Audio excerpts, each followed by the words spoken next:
চাকরির পাশাপাশি বিজনেস। যদি চাকরির পাশাপাশি বিজনেস করতে চান, দেখা যায় যে অনেক চাকরিজীবী ভাইয়েরা আছে যাদের কাছে টাকা আছে বাট সময় নাই। চাকরি করতে করতে কিন্তু অনেকেই অনেক টাকা ইনকাম করে ওই টাকা ব্যাংকে ফেলে রেখে ওই টাকা থেকে কিন্তু খুব বেশি প্রফিট আসে না। আজকের ভিডিওটা শুধু তাদের জন্যে যারা চাকরির পাশাপাশি বিজনেস করতে চান। যদি আপনার কাছে অর্থ থাকে তাহলে ওই অর্থকে অবশ্যই আপনাকে কাটানো প্রয়োজন। যদি আপনি একজন বুদ্ধিমান মানুষ হন, কোনোভাবেই টাকাকে ব্যাংকে রাখা যাবে না, টাকাকে অবশ্যই সম্পদে রূপান্তর করতে হবে। কারণ এখন দেখা যাচ্ছে কি, বর্তমান সময়ে দিন দিন টাকার ভ্যালুটা কমে যাচ্ছে। একটা সময় 40,000 টাকা ভরি স্বর্ণ ছিল, আর এই সেম একই স্বর্ণ এখন 1,40,000 টাকা ভরি। খুব বেশি দিন আগে না, দেখেন 2014-15 সালের দিকেই কিন্তু স্বর্ণ ছিল 50-55 হাজার টাকা ভরি। এখন 22 ক্যারেটের স্বর্ণের ভরি হয়ে গেছে 1,60,000 টাকা করে। এখন যদি আপনি 40,000 টাকা ব্যাংকে রাখতেন, 40,000 টাকার ভ্যালু কমে আরও নিচে চলে আসতো। 40,000 টাকা দিয়ে কিন্তু আপনি 3 ভাগের 1 ভাগ স্বর্ণ কিনতে পারবেন না এক ভরির। তো সুতরাং যদি আপনি চাকরির পাশাপাশি বিজনেস করতে চান, আপনার কাছে যদি অর্থ থাকে, অবশ্যই টাকাকে ভালো একটা জায়গায় সম্পদে রূপান্তর করতে হবে। যেরকম ধরেন চাকরির পাশাপাশি যে বিজনেসগুলো আছে তার মধ্যে নাম্বার 1 বিজনেস ইটের ব্যবসা। যদি আপনার কাছে টাকা থাকে তাহলে ধরেন 1 লক্ষ টাকা দিয়ে আপনি ইট কিনলেন। যখন ইটের সিজন থাকে তখন ইট কিনে রাখবেন 1 লক্ষ টাকার। ধরেন একটা ইট কিনতে আপনার 10 টাকা খরচ হবে।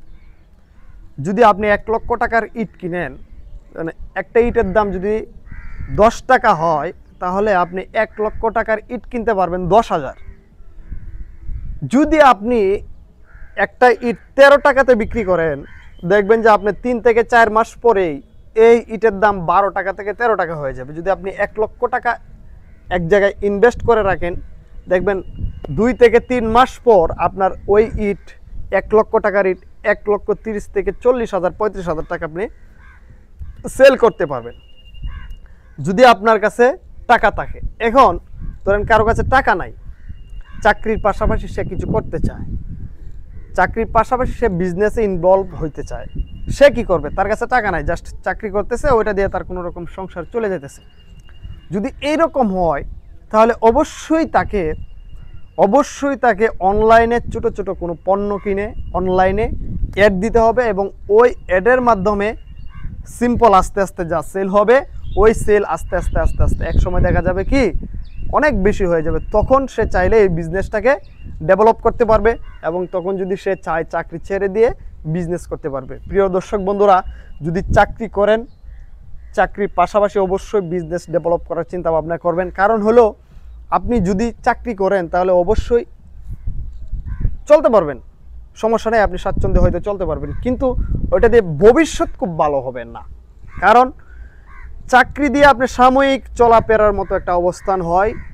ধনী হওয়া বা আপনাকে এস্টাবলিশ বানানো, ওইটা একমাত্র ব্যবসার মধ্যেই সম্ভব। যারা চাকরি করেন পাশাপাশি অবশ্যই একটা বিজনেসের দিকে ইনভলভ হওয়া প্রয়োজন। যদি আপনার কাছে টাকা থাকে, ইটের ব্যবসা করতে পারেন।